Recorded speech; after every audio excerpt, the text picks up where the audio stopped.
Над 307.000 станови во државата се празни и во повеќето од нив со години никој не влегол. Ова значи дека секој трет стан е неискористен, а вложениот капитал е неактивен, стои во извештајот на Државниот завод за статистика. Цената на становите во Северна Македонија за време на кризата вртоглаво расте, но тоа не влијае ниту на понудата, ниту на побарувачката. Нови згради продолжуваат да се градат, а побарувачката за нови станови во атрактивните делови на Скопје, како и во туристичките центри Охрид и Струга, не стивнува. Квадратот покрај Охридското крајбрежје, верувале или не, достигна и над 2500 евра. Некои од становите се испразнити поради иселување, а други пак се купуваат како инвестиција. Најголем број станови за резерва се купувале во главниот град, 59.300, а најатрактивни се скопските општини Центар и Карпош, каде има над 20.000 станови без станари.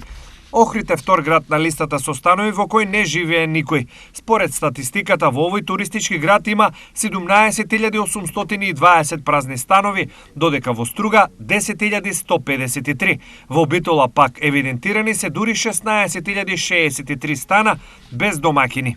Иако важи за сиромашен, иселен и од сите заборавен, источниот регион според становите со кој располага покажува поинаква слика.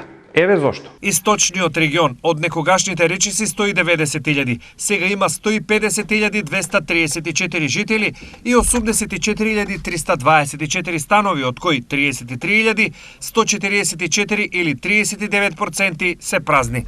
Најмногу празни станови има Берово, каде од 10.890 станови, 56% се празни, а над половина станови се празни и во Пехчево.